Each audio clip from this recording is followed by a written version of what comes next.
So I decided to do one more video for today, and maybe release it in the future.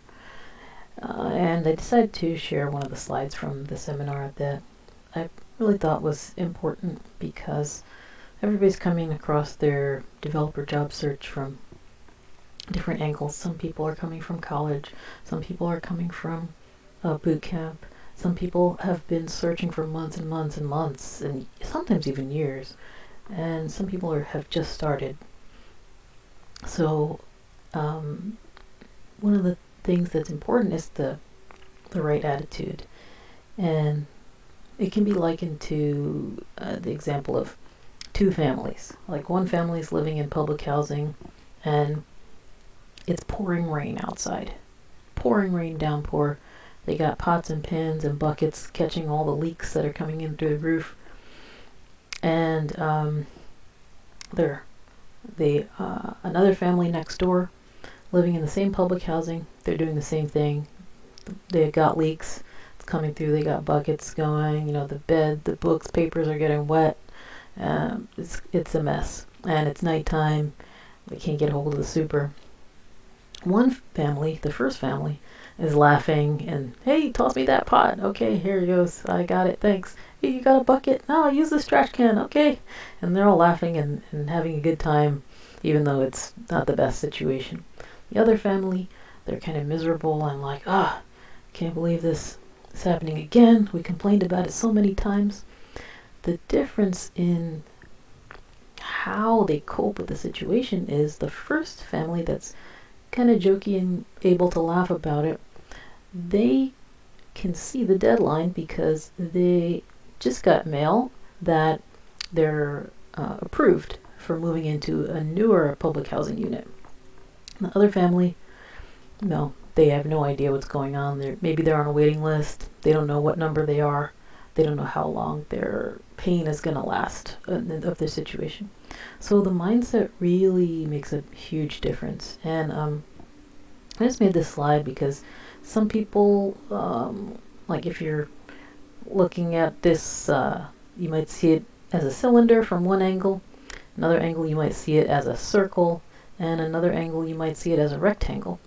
So the way that you come at things, however you got here, college, boot camp, self-taught, whatever, it just matters that you're here now. And maybe you've been searching for a long time and you've been struggling, and it doesn't matter. Everybody's coming here at the same time to the resources that I'm sharing, and this is a chance to get rejuvenated, reinvigorated, and figure out where your light at the end of the tunnel is. You can kind of see where you are in your job search, but hopefully by using the Jobs Tracker app. And you'll also try to just remember, one of these days you're going to be telling the story of how difficult it was and how you made it through. I forgot who said that. I saw it on Twitter somewhere. Feel free to Google it and let me know in the comments. And just know that one day you're going to be maybe not laughing about it yet, but you'll be able to be triumphant and share your story of how long it took you to get your first tech job. So it took me a couple years. I wasn't really searching the right way, and I wasn't really studying the right way at first, and I'm slightly older than maybe some people might think. So that also kind of has a different effect on how your progress goes. So a last point that I like to bring up is, don't give up. It's a very simple point. The most certain way to succeed is to just try one more time. So with that being said, it kind of sounds dumb, right? Don't give up. Don't save my changes, because I didn't make any changes. That being said, sometimes you need a break. The job hunting gets really tough. There are resources that can help. So when you are sick and tired of looking at jobs, you've done that cover letter, 20 different times, you've applied to 10 jobs in one day, and you've tweaked your resume for each one. It can be really tiring, actually. Just searching and finding and researching the company, trying to redo your keywords in the resume, and trying to put the right words in the cold email or in the cover letter. I'm going to make another video about cold emails, by the way. That's a lot of work. It's a full work day very often. Sometimes people say finding a job is a job. So when you need a break, but you don't really, maybe you feel like you can't completely disconnect from the industry, but you still need to take a little bit of a break, why not listen to a podcast? So you can lay down or go for a walk, better yet. Put your headphones on, listen to, I really like Code Newbie podcast. This season 11 episode 5, I found it to be really good. And this is Caitlin Cook. She talks about your career arc.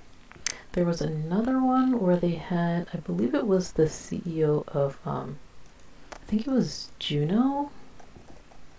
It's a coding school in Toronto. In Canada, I believe. Now, of course, I can't find it, but if I remember, I'll put it in the description. But she also gave a really good talk as well. So Code Newbie podcast is definitely one that you want to check out when you take a break. One of my all-time faves is Tech Junior, and I kind of had a couple of little exchanges with Lee Warwick, the one of the hosts, and he's a super nice guy. Definitely 1000% check out the Tech Junior podcast. And they've kind of stopped casting lately, so I don't know, maybe they're gearing up, gathering steam for the next round or their next season planning. But if you look in their episodes, they have one called Why Attitude Matters, and it kind of goes back to like that family example that I was talking to. There's a lot of great stuff. Of course, they do Nerd Minute. I don't usually listen to Nerd Minute. It's kind of boring. Even though I am a nerd, I'm not really into the same things. But really, they have a really good breakdown on what exactly this topic of this video is. Really, your mindset and your attitude can really make a huge difference for you. And then there's a blog post I came across by Brittany Ellick. I'm not sure if I'm saying that right. And she talks about different podcasts that she likes. Code Newbie is up there. I guess she missed out on Tech Junior, but that's all good. She's got another one. Whoa. Learn to Code with Me. So something's up with this. Yeah, looks like there's some big gaps here. Nothing's missing in there, but just the, I don't know, like what is that, margin top or something, or the image height, something wonky. But anyway, she's gone into some other podcasts that you could listen to. I'm not sure about any of these except Code Newbie, but Soft Skills Engineering, Front End Happy Hour, I've heard of that one before. I've never listened to it. JavaScript Jabber and Learn Code with Me. Those are some additional ones. And of course, Code Newbie podcast. I really like Code Newbie podcast. It's very, very listenable, and it's great while you're driving or on the bus or going for a walk, doing laundry, whatever. So you can kind of stay in that job set mindset, and you can even come up with companies. Like people will talk about what company they're working for. That can be something just put in the back of your mind to research them and see if they have any roles that you'd like to look into for the future. Yeah, that's about it. I'm gonna keep this one a little bit short, and I really wish you all the best on your job search. Don't forget to check out the Jobs Trekker app at jobstrek.net, where you can kind of see like that end of the road. You can kind of see how you're doing, like what's your offer rate, what's your interview rate, what's your estimated time of completion if you apply to 15 to 20 jobs per week, about how many weeks remain in your job search roughly. And there's a little blurb on the about page that kind of talks about how the calculation is done. So definitely check that out, and it's totally free at the moment. I think all the early users are gonna get like a lifetime free premium or something, so try to sign up while I'm testing it out. Thank you so much and have a great weekend.